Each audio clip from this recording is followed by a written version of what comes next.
안녕하세요. 어, 어저께 영상 업로드 했는데 또 이 형식의 컨텐츠는 또 다른 거니까 또 이렇게 올려봅니다.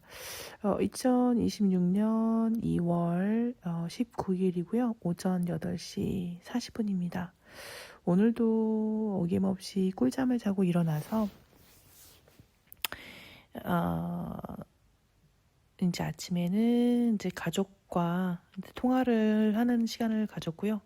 아무래도 명절이다 보니까 제가 멀리 떨어져 있기 때문에 시간을 같이 보낼 수가 없어서 좀 더 신경 써서 통화를 자주 하려고 노력을 했어요. 그렇지 않으면 너무 외로워하실까봐 부모님도 그렇고 또 오빠도 그렇고 이렇게 통화를 좀 해봤습니다. 그 오빠의 인터뷰 영상 관련해서는 좀 천천히 올리도록 하겠습니다. 나름 이유가 있는데요. 그건 나중에 알려드릴게요. 명절이다 보니까 할머니 할아버지 얘기가 하고 싶더라고요. 뭔가 제가 찾아뵙지 못하니까 뭐 산소 성묘를 가지도 못하고 또 제가 뭐 이렇게 할 수 있는 그런 것들이 없기 때문에 뭔가 좀 생각이라도 좀 해드려야겠다. 그런 마음이 들더라고요. 제가 요즘에는 물 흐르듯이 살고 있잖아요. 그때그때 어떤 마음이 들면 그렇게 해주고 있잖아요. 그래서 사실 어제부터 그냥 할머니, 할아버지에 관해서 좀 얘기를 해보고 싶다. 또 생각하는 시간을 좀 갖는 것을 또 나누고 싶다라는 생각을 했는데 아무래도 저랑 비슷하게 또 치료를 이어가시고 있는 분들이 있다 보니 그 후기를 먼저 올려봤습니다.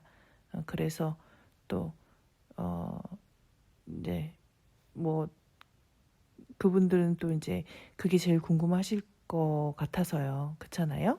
또 내가 한동안 또 그 치료 관련해서 말이 없다 보면 또 걱정하실 것 같기도 하고 또 어떻게 치료가 진행되는지 실질적으로 그 정보가 궁금해 하실 것 같기도 하고 해서 먼저 그렇게 해봤습니다. 근데 이제 오늘은 뭐 설 연휴가 다 마무리가 되고 있지만, 다 됐지만, 그래도 더 늦기 전에 우리 할머니, 할아버지를 좀 생각하는 시간, 또 그것을 좀 기록으로 남겨보고 싶다. 네, 이렇게 생각했고, 왠지 그렇게 하려고 합니다. 또 미리 준비하고 이렇게 한 게 아니기 때문에 횡설수설 될 수가 있고 삼천포로 많이 빠질 수가 있는데 그 점 양해 부탁드릴게요. 뭐든지 자연스러운 게 최고 좋은 거니까요. 그쵸? 제가 막 미리부터 준비해가지고 막 이거 얘기하고 저거 얘기하고 막 이렇게 미리부터 짜고 이렇게 하는 거는 지향하지 않습니다. 자, 그래서 할머니 할아버지는요,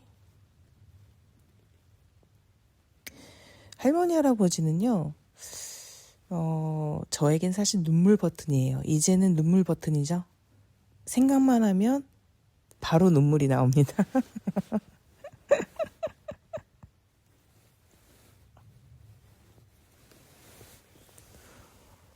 제가 진짜 무슨 연기자가 됐다면, 자, 교수씨 지금 이제 눈물씬 갑니다. 자, 감정 잡아주세요 하면은 바로 떠올리면 바로 성공, 눈물 바로 나올 수 있는 할머니, 할아버지 떠올리면은 눈물씬 아주 가볍게 찍을 수 있죠.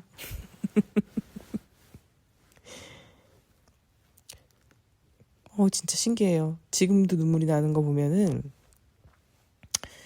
얼마만큼 저한테 큰 영향을 주셨던 분들이었나라는 생각을 하게 되네요.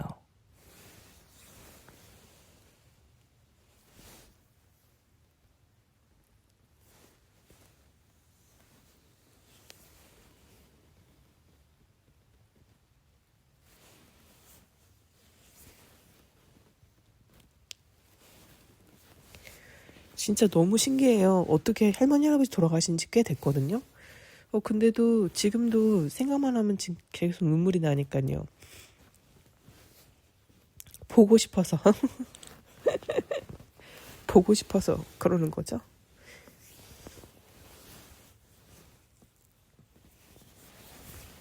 그러니까 이게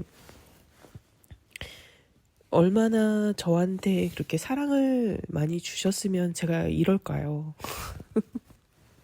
그러니까 그 저는 생각을 해봤어요. 왜 이렇게까지 할머니 할아버지가 이렇게 생각이 나면은 왜 이렇게 눈물이 나고 그럴까? 왜 이렇게까지 지금까지도 계속 이렇게 생각이 날까? 생각이 왜 자꾸 날까? 그거를 생각을 해보면 왜 그런지에 대해서 좀 그거를 좀 이렇게 분석을 해보면 그분들이 주셨던 무한한 사랑인 것 같습니다. 그 사랑은요, 잊지를 못하는 거죠. 그 사랑 받았던 그거를 잊지를 못하는 거예요. 그러니까 그만큼 그렇게 큰 힘이 있는 겁니다. 그 사랑이라는 게요. 그렇게 돌아가신 지 지금 얼마나 지났죠? 제가 2008년도인가 2009년도 프랑스에 있을 때 할아버지가 돌아가셨다는 소식을 들었으니까요. 그러니까 2024년이잖아요. 또 수학 또 뺄셈해야 되네. 아씨. 그러니까 2024년, 2008년. 그러면은 몇 년이 지금 지난 거죠? 보자. 16년인가요? 16년이 지났나요? 할머니는 그 후로 3년 뒤에 돌아가셨으니까요. 그러니까 13년이 지난 거겠죠? 또 뺄셈 틀렸으면 그냥 이해하고 넘어가 주세요. 대략 그렇다. 제가 이제 프랑스에 있었을 때 할아버지가 돌아가셨다라는 부고 소식을 듣고 저는 그때가 아직도 선명하게 기억이 납니다. 제가 기숙사에 있었는데 아버지한테 이제 전화가 왔죠. 근데 할아버지가 돌아가시기 전에 꿈을 꿨어요. 근데 그 꿈을 꾸고 할아버지가 돌아가신 것 같다라는 생각이 들었죠. 그리고 아버지한테 바로 전화를 받았어요. 그러니까 꿈속에서 이빨이 와장창창 다 이렇게 떨어져 나가는 그런 꿈을 꿨었거든요. 이런 꿈을 꾼 적이 없는데 이상하다 그랬는데 아니나 다를까 할아버지가 그 다음날 돌아가셨다고 그렇게 얘기를 해서 제가 바로 한국에 가고 싶어서 그때 누구한테 부탁을 했나? 바로 비행기표를 끊어서 할아버지한테 갔죠. 할아버지 물론 제가 임종은 지켜드리지 못했는데 그냥 그 소식을 듣자마자 바로 비행기표를 끊고 누군가에게 그때 친구한테 부탁해서 그 자동차가 있었던 친구가 있었어요. 그 친구한테 부탁해서 공항으로 데려다 달라고 해서 한국으로 바로 가서 장례식에 임했습니다.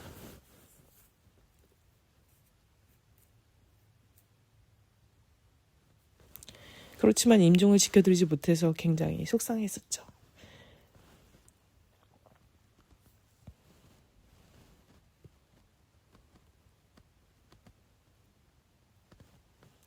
그리고 난 다음에 이제 그때 이제 배운 거예요. 기다려주시지 않으니까 할머니가 이제 편찮으실 때는 임종을 꼭 지켜드리고 싶다는 생각이 든 거예요. 그래서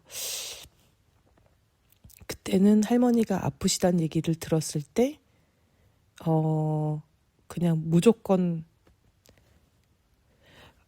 할머니 곁에 있어야겠다. 그때가 아마 그때도 프랑스에서 있었을 때였는데 그때는 이제 할머니가 기억이 지금 정확하게 나지 않아요. 그때가 그때도 프랑스에 있었을 때였는데 아마 제가 그 모든 일정을 중단을 시키고 할머니 병간호하러 갔어요. 병간호하러 갔고 할머니랑 병원에서 같이 지내다가 할머니 임종까지 봤죠. 그때는. 그러니까 할아버지 때는 그렇게 못했던 게 한이 되어서 할머니 때는 그렇게 한 거죠.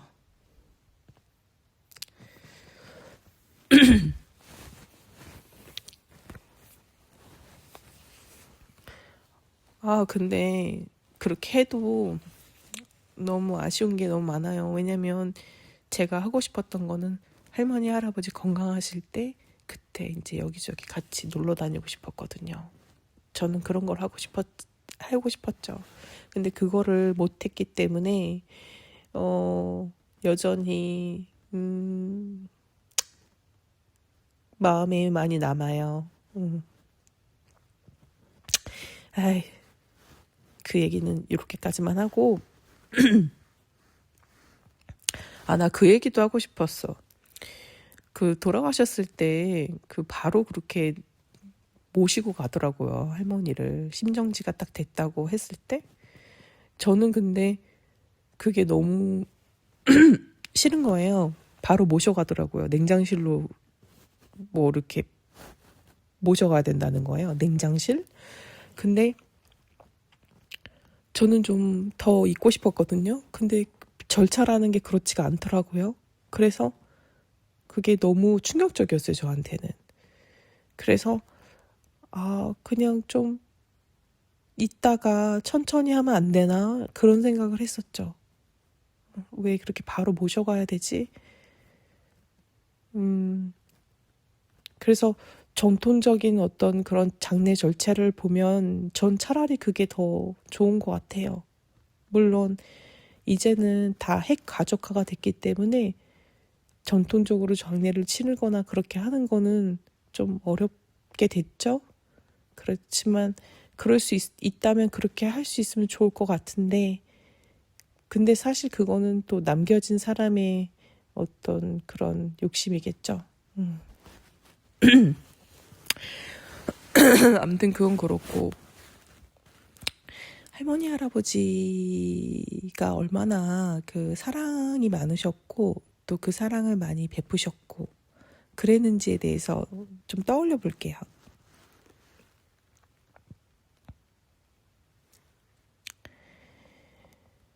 어렸을 때 우리 아빠가요, 그렇게 하셨어요. 늘 할머니 할아버지한테 전화를 드리게 했습니다. 어떻게 보면 애기들이죠. 애기들인 저희한테 할머니 할아버지한테 전화해 이렇게 해가지고 전화를 해가지고 안부 인사를 꼭 하게끔 했어요. 그래서 그게 진짜 그걸 매일 했는지 아니면 일주일에 한 번씩 했는지 그랬고요.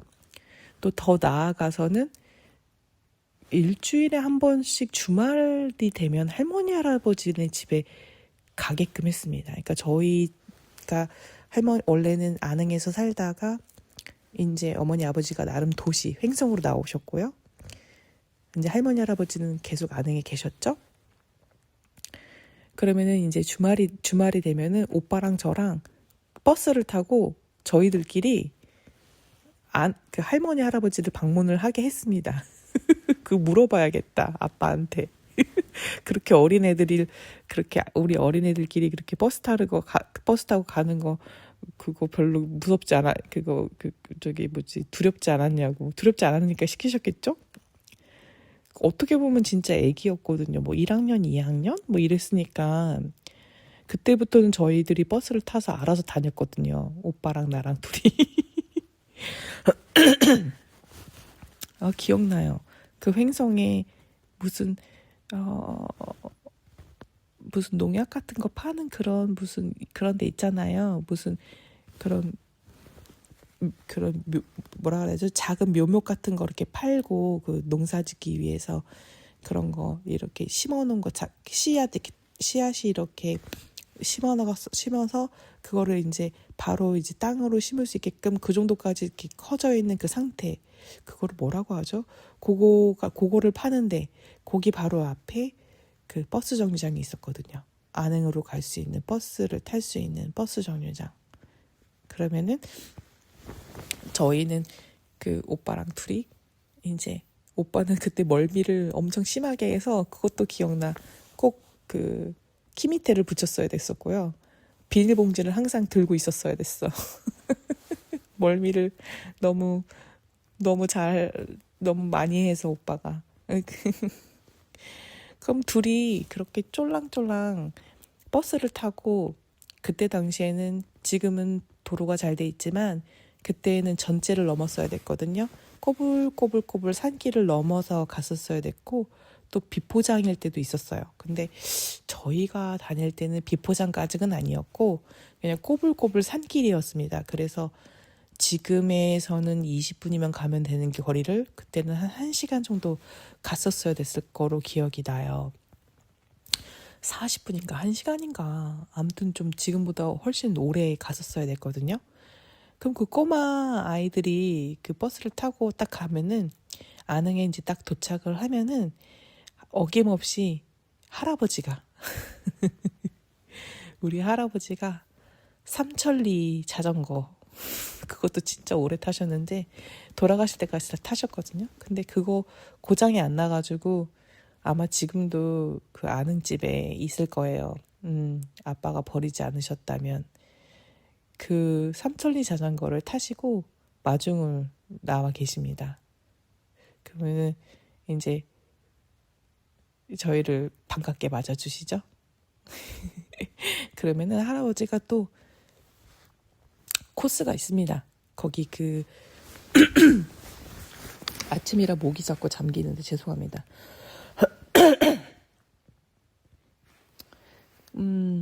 그 아는 버스 정류장 근처에 페리카나라는 그 치킨집이 있어요.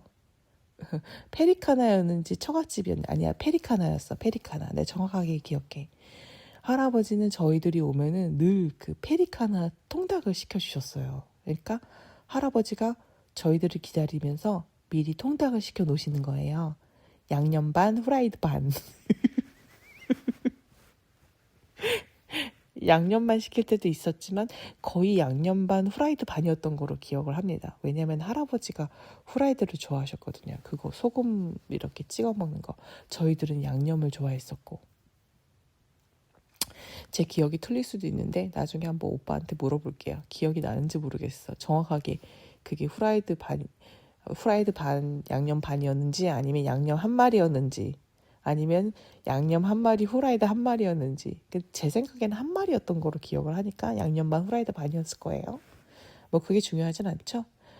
그럼 할아버지가 그걸 미리 시켜놓고 저희를 기다리고 있다가 저희들을 이제 데리고 같이 할아버지는 자전거를 그냥 타지 않고 그냥 끌고 가시면서 저희들이랑 같이 이제 집으로 가는 거예요. 그럼 집으로 가면 할머니가 또 버선발로 나오셔가지고 저희를 이제 막 반겨주십니다. 그러니까 지금 어렸을 때는 그 할머니 집까지 가는 그 길이 버스 정류장에서 되게 멀었는데 지금 보니까 되게 짧은 거예요. 그때는 되게 멀었는데 아무래도 애기였다 보니까 애기 걸음으로 가다 보니까 그런 거겠죠. 그러니까 애기라기보다는 초등학생들이니까.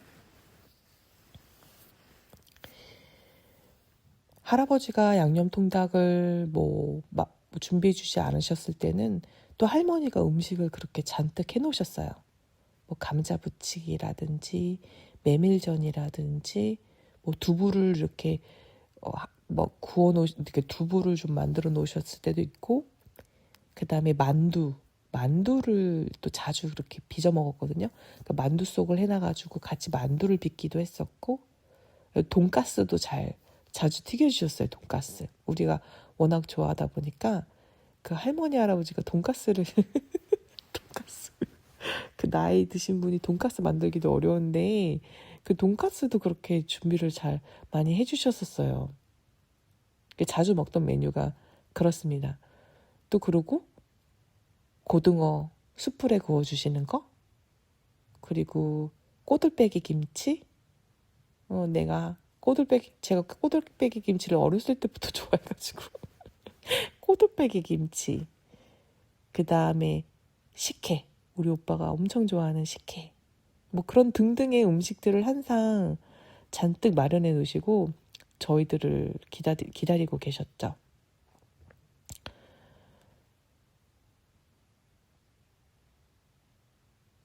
그러면 가면은 할머니 할아버지랑 이런저런 얘기하다가 또 할아버지 밭일이 있으면은 할아버지 밭일하러 가시면 쪼로로 쫓아가서 할아버지 밭일하는 거 도와드리기도 하고, 아니면 할머니가 할아버지 밭일하실 때 또 새참 같은 거 준비해야 되면 또 그런 걸 같이 준비하기도 하고.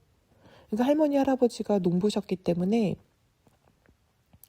뭐 일이 항상 있으셨죠, 밭에. 그러니까 뭐 밭이나 논이나 늘 일이 있으시니까 그쪽으로 가서 이렇게 그런 데서 시간을 같이 보내기도 하고, 일을 도와드리기도 하고, 그냥 거기서 놀기도 하고, 뭐 하시는지 구경하기도 하고, 그냥 그런 거죠. 그렇게 이제 주말을 보내다가 다시 돌아오고, 그거를 되게 자주 했어요. 그러니까 제 기억으로는 주말마다 갔던 것 같아.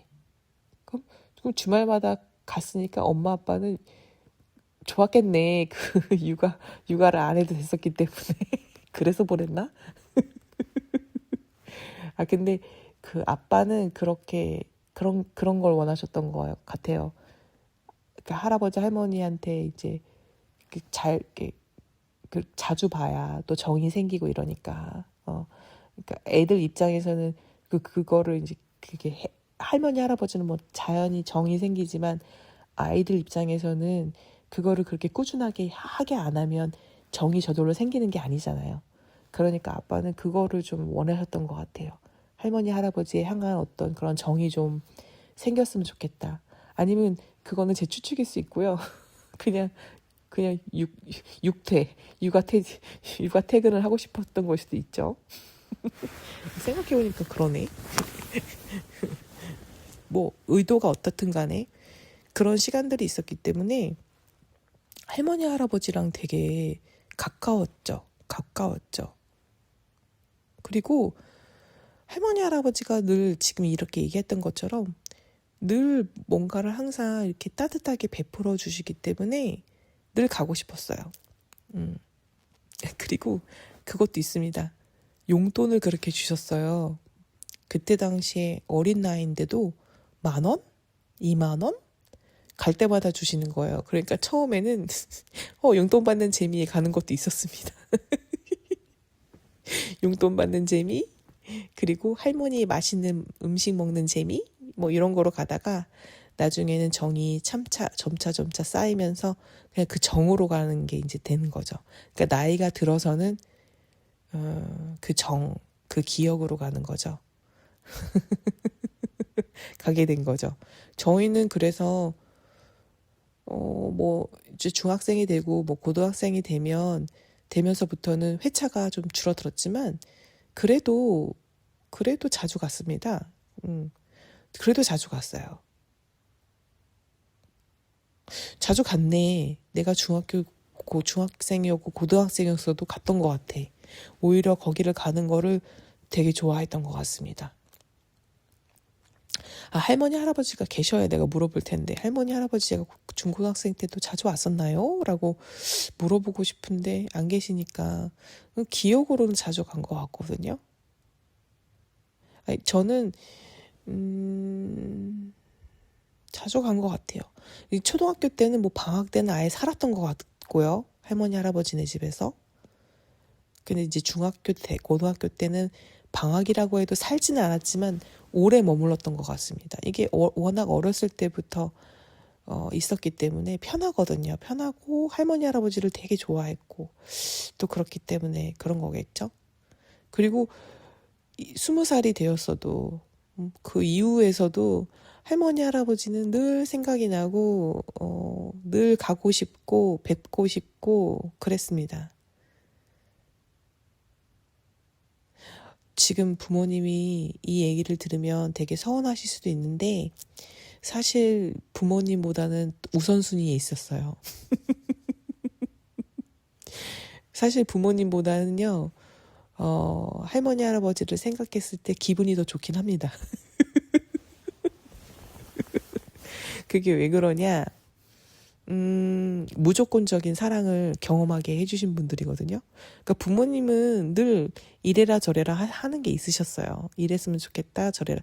저희 부모님은 그래도 잔소리가 진짜 없으신 분들이거든요. 그럼에도 불구하고 뭐 저희들한테 거는 기대가 있잖아요.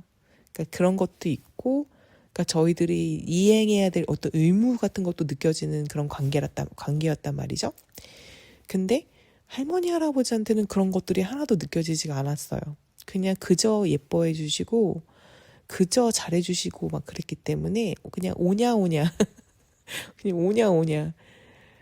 근데 그런 거는 다 느껴지거든요. 근데 그렇기 때문에 더 그런 걸 수도 있어요. 그리고 또 두 분이 워낙 사이가 좋았기 때문에 그게 또 너무 보기가 좋았던 것도 있었어요. 그래서 서로 아껴주시고 잘해주시고 그런 모습을 보면서 그냥 어린 마음에도 좋았던 거예요. 어린 마음에도 그것이 되게 보기 좋았다. 그래서 왠지 같이 있으면 마음이 편안하고 따뜻하고 그런 게 있었죠. 뭐 할아버지가 막 이렇게 저렇게 표현하시면서 그렇게 사랑을 이렇게 보여주시는 스타일은 아니에요. 근데 그냥 하시는 행동을 보면 할아버지가 할머니를 참 아끼시는구나라는 거는 늘 보였었죠. 그냥 뭐 할머니 뭐 하고 있으면 가서 뒷정리 막 도와주려고 하시고, 또 뭐 어디 장날에 어디 나갔다 오시면은 할머니 뭐 선물을 그렇게 사고 오시더라고요. 뭐 할머니가 입을 뭐 바지라든지 아니면 그냥 뭐 할머니가 이렇게 소소하게 쓸 수 있는 어떤 그런 생활용품 있잖아요. 그런 것들을 이렇게 하나씩 사갖고 들어오시더라고요. 뭐 그런 거라든지. 뭐 그런 거를 이렇게 보면서 이제 애정이 있다라는 걸 이제 보게 되는 거죠. 그러니까 할머니가 할아버지를 또 사랑하는 방식은 음식을 그렇게 정성스럽게 해서 해주시는 거. 물론 저희한테도 그랬지만, 그러니까 할아버지가 되게 좋아하던 그 메뉴가 있거든요. 그게 이제 두부예요, 두부. 근데 두부를 만들 때 그 시간과 정성이 얼마나 드는지 아세요? 콩을 불리는 것부터 시작해서 그거를 그냥 가는 것도 아니라 맷돌로 갈아요. 맷돌로 갈아서 또 그거를 장작을 떼워서 가마솥에다가 아주 천천히 이렇게 한 다음에 또 그걸 누르고 뭐 하고 하면은 한나절이 넘게 드는 거죠. 그러니까 그런 식의 음식을 항상 할아버지를 해드렸으니까. 그리고 또 똑같이 저희한테도 그렇게 해주셨으니까. 그러니까 할머니는 저희들을 사랑하는 거를 음식으로 많이 이렇게 표현을 해주셨던 것 같아요. 뭐 그것뿐만도 아니라 할머니는 맨날 저희들이 오면은 그렇게 저희들을 끌어안고 사랑한다, 우리 이쁘다, 우리 이쁜 규숙이, 우리 오빠 이름 얘기 안 하고 우리 이쁜 규숙이, 우리 이쁜 누구누구 맨날 그렇게 안아주시고 볼 부벼주시고 그랬어요. 특히나 저녁에 늦게 일찍 불을 끄고 자잖아요. 근데 이제 불을 일찍 꺼요. 일찍 끄는데 할아버지는 늘 텔레비전을 보고 계셨고 맨날 뉴스를 그렇게 틀어놓고 보셨고, 그러면 뉴스가 이제 한창 틀어놓고 할아버지가 그걸 보고 계시고 그 뒤편으로는 이제 할머니랑 제가 이제 잠자리에 누워 있는 거죠. 그 누워 있으면은 할머니가 그렇게 나를 끌어안고 사셨어요. 그러니까 저만 가면 저를 그냥 품속에 꼭 안고, 그럼 저는 할머니 품에 안겨가지고 할머니랑 이런저런 얘기를 하는 거예요. 할머니가 옛날에 있었던 일을 쫙 얘기를 해줍니다. 레파토리가 있거든요. 그러면은 그거를 그냥 계속 똑같이 하시는 거예요. 그냥 그 이야기가 또 하고 싶고 그런가 봐요. 봐봐요. 저도 지금 계속 이렇게 이야기를 하고 있잖아요. 그러니까 뭔가 이야기를 하고 싶은 그런 게 있는 것 같아요. 우리 모두에게는. 아닌가? 우리만 그런가? 우리만 그럴 수도 있고. 그러면 할머니가 옛날에 있었던 모든 할머니 이야기들을 다 얘기를 해주십니다. 그래서 다른 분들이 집안에서 다른 분들이 모르는 그런 할머니의 개인적인 얘기들도 제가 많이 알고 있었던 게 있었죠. 나중에 이제 그런 얘기를 하면은 아빠나 고모가 그랬어? 할머니가 그런 얘기를 했어? 그렇게 놀라시곤 했었거든요. 그래서 알게 된 거죠. 나한테만 해주셨구나 그 얘기를. 할머니가 그 얘기도 되게 자주 하셨었어요. 어떻게 하다가 예수님을 믿게 됐는지. 할머니가 되게 내성적인 사람이라서 그래서 소가리를 많이 하셨던 거예요. 뭐 이런저런 이유가 있는데 그건 굉장히 개인적인 거기 때문에 제가 이렇게 공개를 할 수는 없고요. 할머니가 이런저런 사정이 있어서 되게 마음이 많이 속에 앓고 응어리라고 해야 될까요?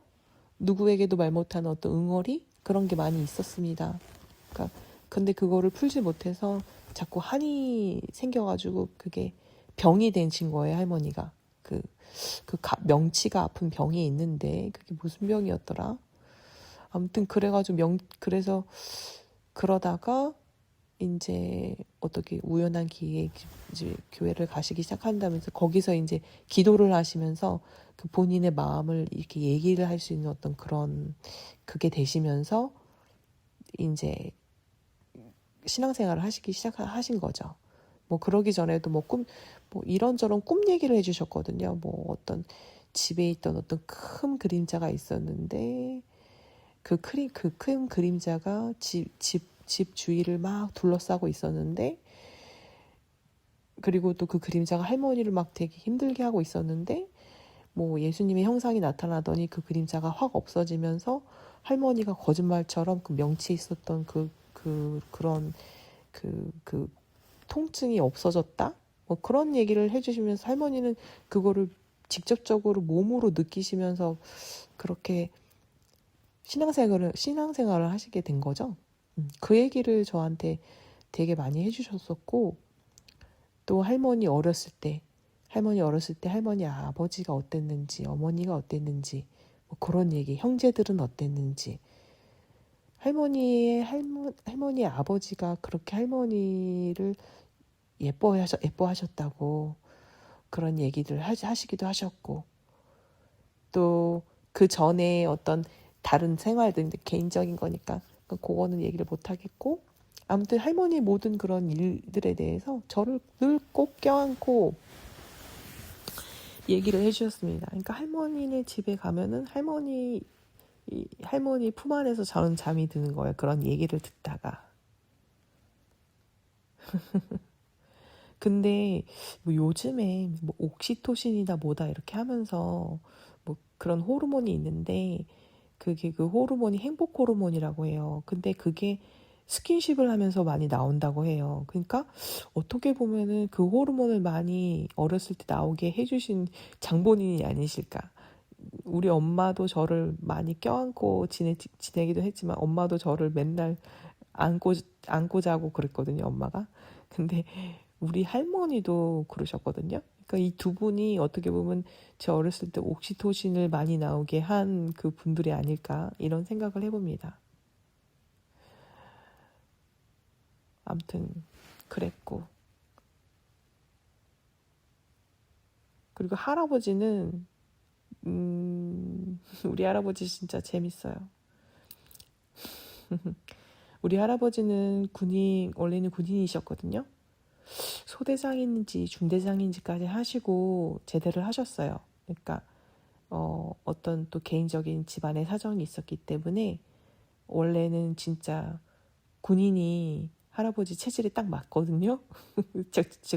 적성에 너무나 맞는 직업이었는데 어떤 개인적인 사정이 생겨서 어쩔 수 없이 일찍 제대를 하시고 그냥 이제 농부로 살아가시게 된 거죠. 그러다가 뭐 정미소도 하고 뭐 양계장도 하고 뭐 이런 거 저런 거 하시다가 결론적으로는 그냥 농부로 쭉 삶을 사셨죠.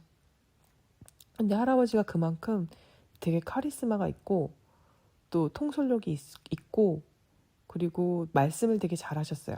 근데 말씀을 그냥 막 어떤 다른 사람의 환심을 사기 위한 말씀을 하시는 게 아니라 그냥 진정성이 있는 그런 바른 말, 진정성이 있는 말, 그런 거를 되게 잘하셨고, 또 사람들과 이렇게 어울려 지내는 거를 굉장히 좋아하셨어요. 그래서 할머니, 할아버지 집은 항상 사람들이 끊임없이 왔다 갔다 한 기억이 있습니다. 뭐 물론 친척분들은 말할 것도 없고요. 동네에 계시는 분들이 자주 왔다 갔다 하셨어요. 그래서 뭐 어떤 의견을 할아버지한테 묻기도 하고, 아니면 뭐 어떤 도움을 할아버지한테 청하기도 하고, 아니면 그냥 놀러 오시기도 하고. 그래서 그렇게 되면은 이제 할머니가 어김없이 술상을 봐오십니다. 근데 그 술상도 할머니는 싫은 소리 안 하시고 또 다 봐주시면, 할아버지는 또 신나서 누가 손님이 오시면 또 막 신나서 손님이랑 막 이런저런 얘기를 하십니다.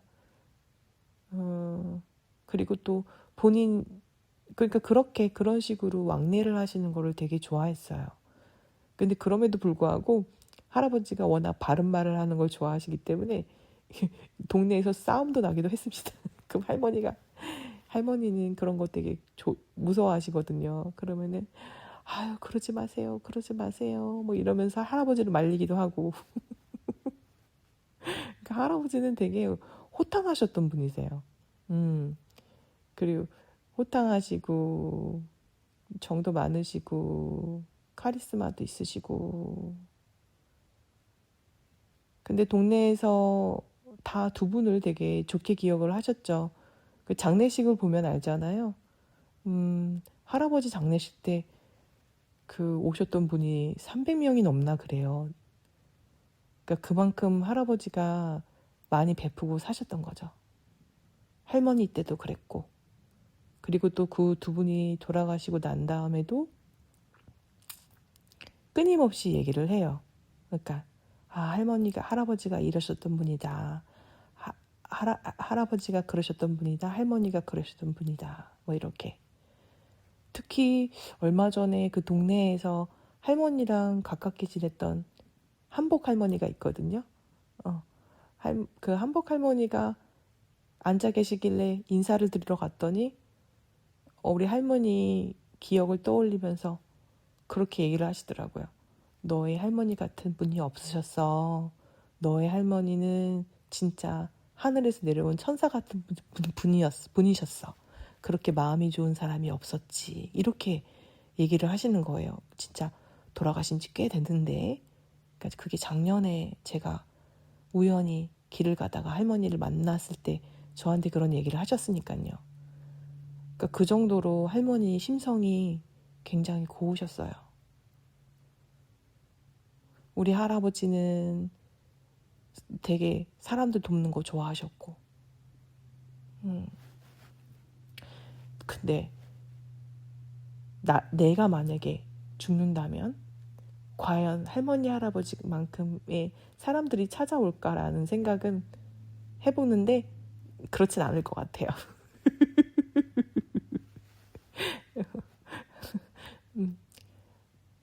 저는 그 정도의 그릇을은 살지 못했습니다. 그렇게까지 많이 베풀지는 못했던 것 같아요. 그냥 저는 오히려 아주 가까운 사람들에게 더 집중을 하는 삶을 살고 싶었던 것 같아요. 저는. 근데 그릇이 커서 그렇게 나눌 수 있으면 너무 좋죠. 그럴 수 없으면 그럴 수 없는 채로 사는 것도 나쁘지 않습니다. 그런 마음이 자연스럽게 들 때 하는 게 좋은 거예요. 그런 마음이 들 수 없으면 그러면 우리의 그릇은 딱 그만큼인 겁니다. 아무튼 할아버지 할머니의 그 그릇은 엄청 컸다.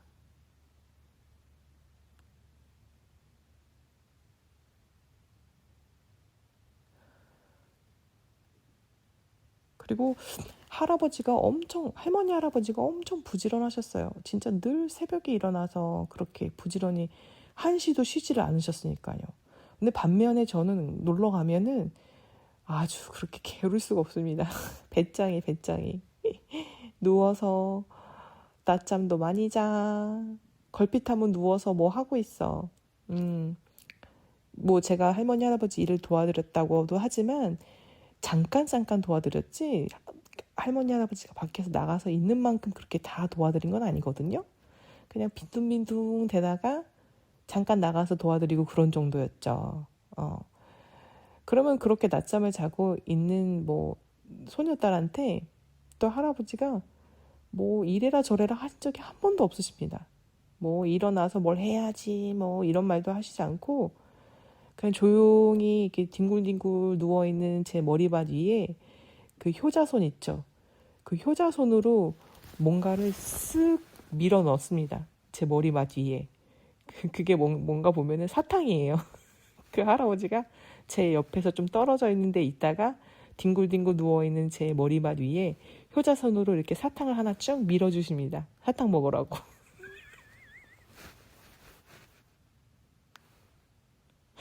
근데 그 사탕도 어디서 받아오신 거를 차곡차곡 모아놓으신 거예요. 저희가 왔었을 때 주고 싶으셔가지고 모아놓으신 거예요. 그렇다고 얘기를 해주신 거죠, 할아버지가. 너희들 주려고 내가 모아놨어. 이렇게 얘기를 하셨거든요. 근데 나는 그게 너무 인상적이어서 그 장면이 효자손으로 사탕 밀어서 제 머리맡에 이렇게 딱 넣어줘가지고 이게 뭐지 하고 딱 봤는데 사탕이야. 먹어라, 맛있다. 이렇게 하셔가지고 먹었던 기억이 있어가지고 그게 지금도 생각하면 너무 웃겨요. 그러니까 할아버지가 그런 식으로 애정을 표현하시기도 했고 근데 맨날 우리 규숙이 맨날 아이고 최고다 잘한다 맨날 이렇게 하셨기도 하셨고 말로도 많이 표현을 해주셨고 우리 할아버지도 할머니 거들어서 우리한테 어떻게든지 맛있는 음식 해주려고 할아버지가 감자전도 부쳐주시고 감자전 진짜 많이 해먹었거든요. 할아버지가 그거 돈가스 같이 만들고 만두 같이 만들고 그 할아버지네 집에 그런 게 있었어요. 그 밀가루 이렇게 해가지고 반죽을 이렇게 얇게 이렇게 밀어서 이렇게 쭉 이렇게 뽑아내는 그런 기계가 있거든요. 그 기계에다가 할아버지가 그걸 쭉 돌려서 해가지고 그 주전자 뚜껑으로 해가지고 만두피를 이렇게 해가지고 같이 만두 빚고 그랬었거든요. 그 만두를 빚어서 할머니가 쪄주시고 또 송편을 빚어서 할머니가 쪄주시고 그 음식을 그렇게 같이 함께 만들었네요. 그러니까 할머니만 음식을 만든 게 아니라 할아버지도 같이 그래서 저희도 같이 이렇게 해가지고 많이 만들어 먹었던 기억이 있습니다. 그걸로 이제 애정을 표현해 주셨던 거죠.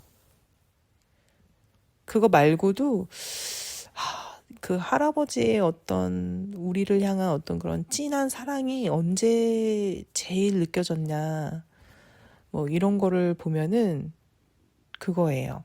우리가 이제 집으로 돌아가야 될 때 이제 할아버지가 이제 처음에 이제 마중을 낳아주셨고 또 갈 때도 이제 배웅을 해준단 말이에요. 그러면 이제 버스 정류장에서 버스를 기다린단 말이에요.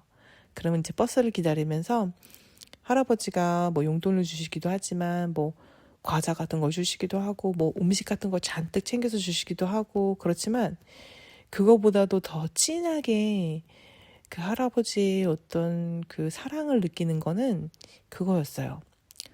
버스가 제가 이제 버스를 타잖아요. 그럼 할아버지가 이제 그때까지도 계속 버스 앞에 있는단 말이에요. 제가 버스를 탔어요. 그럼 제가 어디에 앉아요. 그러면은 할아버지가 계속 그 제가 앉아있는 그 창밖에 있어요. 그럼 버스가 떠날 때까지도 할아버지가 계속 거기 서 있는 거예요. 거기 서 있다가 이제 버스가 떠나잖아요. 그럼 제가 창문을 열고 할아버지 나 이제 갈게 이렇게 얘기를 하면 할아버지가 가 이렇게 얘기를 하시고 이제 버스가 떠난단 말이에요. 그러면 이제 버스가 점점 멀어지잖아요. 그럼 할아버지가 자전거를 타고 그 버스를 막 쫓아와요.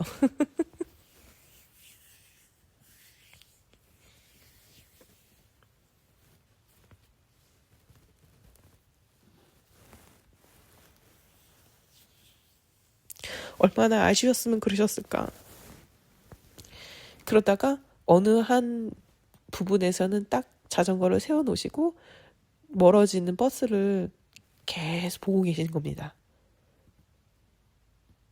그 버스가 그 시야에서 완전히 사라질 때까지. 그러니까 저는 버스 안에서 할아버지가 계속 그렇게 서 있는 걸 보고 있는 거예요. 안 가시고 그 자리에 서서 버스가 멀어지는 걸 보고 있는 할아버지를 저는 버스에서 보고 있는 거예요.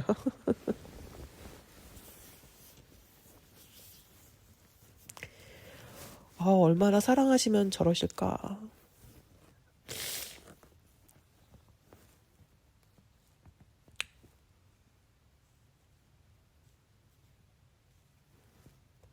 그게 늘 생각이 납니다. 할머니는 할머니 품속에서 있었던 게 자꾸 생각이 나고, 그리고 저를 보면서 늘 방글에 이렇게 웃어주시는 할머니 그 미소가 생각이 나고, 할아버지는 그 버스 정류장에서 버스가 멀어질 때까지 그렇게 한참을 서 계시는 그 모습이 자꾸 생각이 나요.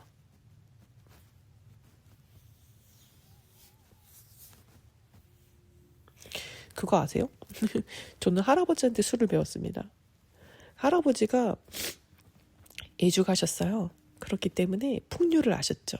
그래서 막 그렇다고 풍류를 아신다고 해서 어디 가서 막 흥청망청 막 그렇게 사시는 분은 아니셨고요. 가족들과 있었을 때 그렇게 술을 한 잔 나누고 또 거기서 이야기를 나누고 또 노래를 할 수 있으면 노래를 하고 춤을 출 수 있으면 춤을 추고 그런 거를 굉장히 좋아하셨던 분이세요. 풍류를 아시는 분이셨거든요. 그러니까 할아버지가 제가 어렸을 때 술을 가르쳐 주셨어요. 주도를 잘 배워야 된다 이래가지고 그래서 제가 할아버지한테 술을 배워서 제가 어디 가서 실수는 안 하지만 나중에 또 제가 실수한 거 있는 거 아는 친구들은 또 그렇게 얘기를 안 하겠지만 그래도 제가 아주 심각한 그 주사가 없습니다. 그래봐야 좀 애교가 많아질 뿐 아니면 좀 위가 약해서 좀 토를 할 뿐 할아버지한테 주사를 배웠고 그러니까 할아버지가 가면은 그렇게 저랑 그 약주 드시는 거 좋아하셨고 막걸리를 저랑 그렇게 드시는 걸 좋아하셨어요. 그러니까 난 할아버지 가서 술벗 해드리는 게 너무 좋았습니다. 그러니까 할아버지 술 한잔 따라드리고 할아버지랑 이런저런 얘기하고 그런 게 너무 좋았죠. 또 명절 되면은요 되게 희한한 광경이 펼쳐져요. 우리 할아버지가 또 엄청 예뻐했거든요. 우리 고모들을. 우리 할아버지의 여동생의 자식들이죠. 우리 할아버지 여동생이 맞은편에 살았어요. 그래서 또 고모들도 또 안흥에 많이 사시기도 하셨고 그래서 명절이 되면은 꼭 인사하러 오시거든요.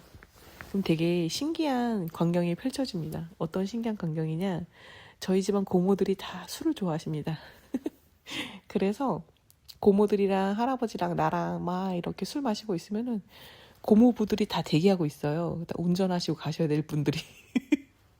고모부들은 또 술을 못 하세요, 잘. 그래서 우리 아빠의 여동생, 그러니까 그 고모부 빼고 그냥 우리 할아버지의 여동생의 자식들, 그 고모의 고모부들, 그 고모부들은 술을 잘 못 하세요. 그리고 습기도 없고 그래가지고 되게 너무 신기한 게 다른 데를 가면 뭐 남자분들이 막 이렇게 술 드시고 계시면 여자분들이 그냥 조용히 있잖아요. 근데 저희 집은 반대예요.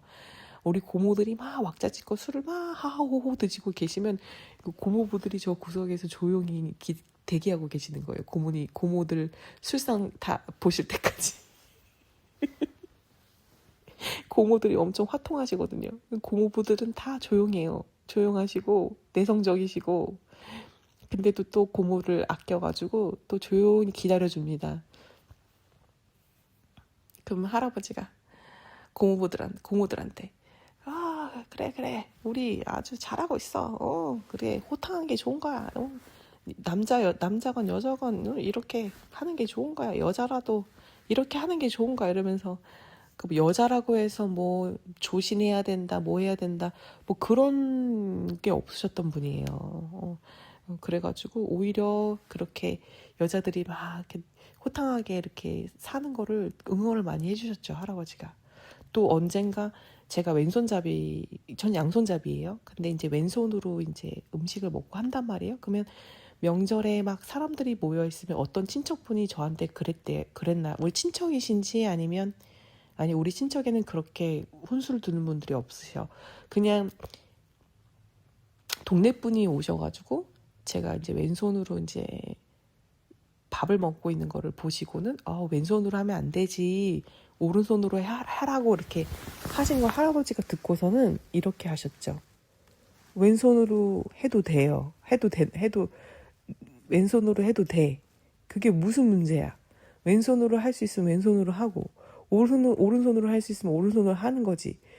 왜 꼭 왼손으로 해야 돼? 젓가락질을 꼭 오른손으로 해야 되는 법 있어? 우리 손녀가 그렇게 왼손으로 해서 그게 편하고 좋으면 상관없는 거예요. 누구한테 피해를 주는 것도 아니고. 할아버지가 그렇게 나서서 이 훈수를 딱 내가 괜찮으면 괜찮은 거니 훈수 두지 마시오 이렇게. 우리 집안에 우리 뭐 지켜야 될 예절은 내가 알아서 가리키니 훈수 두지 마시오 이렇게. 그래서 저는 왼손잡이여도 혼난 적이 없어요. 이제 그래서 지금도 뭐 젓가락질, 숟가락질 다 왼손으로 하고 글씨는 오른손으로 쓰고 그러거든요. 아무튼 그랬다.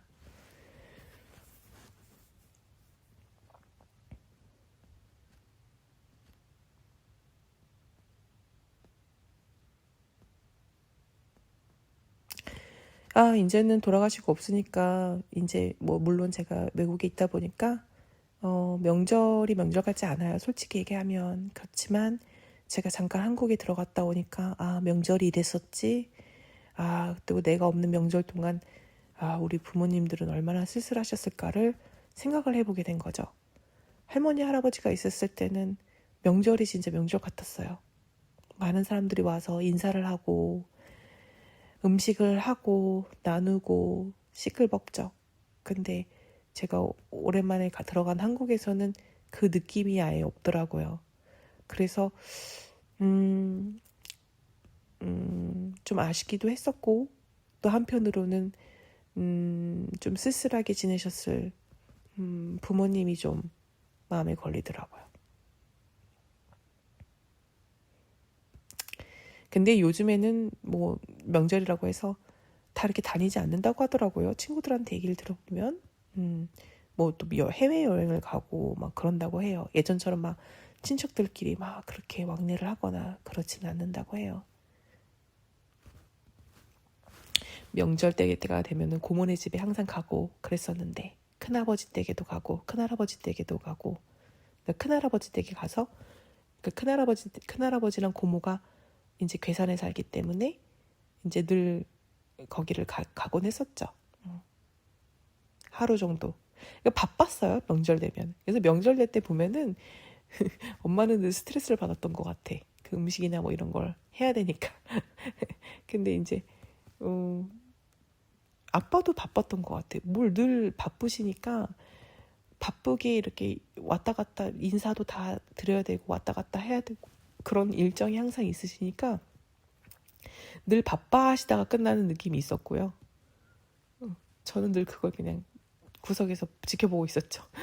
할머니 할아버지는 그냥 느긋하게 그냥 그렇게 좀 즐기시는 느낌이 있었고 명절을 할머니는 워낙 그 음식을 하시는 거에 있어서는 그렇게 귀찮아하지 않으셔가지고 그냥 하셨어요. 그냥 뭐 별 그런 거 없이.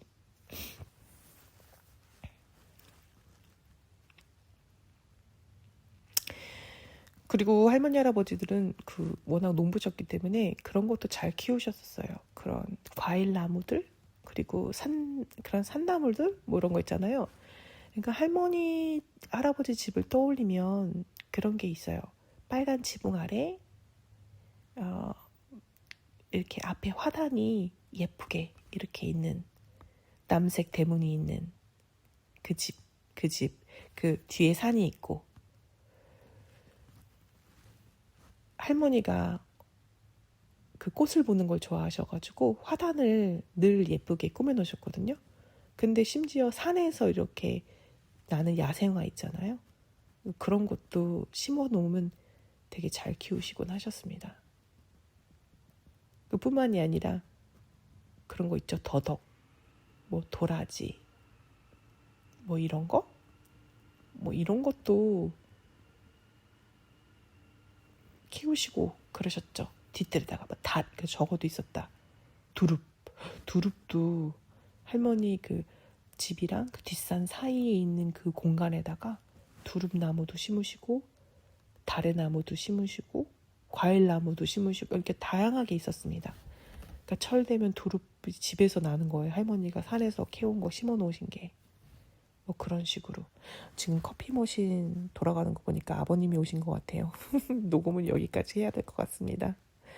아무튼 할머니, 할아버지 기억 떠올리니까 눈물이 나기도 하고 또 가슴 한편이 따뜻해지기도 하고 또 그립기도 하고 그러네요. 제가 뭐 나중에 또 못대한 얘기가 있으면 또 나중에 또 이어서 해볼게요. 나에게 할머니, 할아버지는 그런 분들이었다. 내가 기억하는 할머니, 할아버지는 그런 분들이었다. 명절이 되면 가장 생각이 많이 나고 명절이 아니더라도 생각이 늘 나는 분들이다. 왜냐? 나에게 사랑을 많이 주셨던 분들이기 때문이다. 나도 그 사랑을 다시 드리고 싶은데 이제는 돌아가시고 없다. 그래서 지금 살아계신 엄마 아빠한테나 잘하자. 근데 또 멀리 있어서 그렇게 못하죠, 제가. 그래서 늘 애로사항이 있습니다. 여러분들 가까이서 사시고 계신가요? 그렇다면 조금 더 표현해보세요. 얼마나 사랑하는지를. 그 사랑은 두고두고 기억이 될 거니까요. 그리고 그것이 마음의 근육이 되거든요. 그래서 그 어떤 어려움도 힘듦도 이겨낼 수 있게 해주는 그런 힘이 되어주거든요. 마음의 근육. 회복 탄력성에 아주 중요한 자원이 되어주니까요.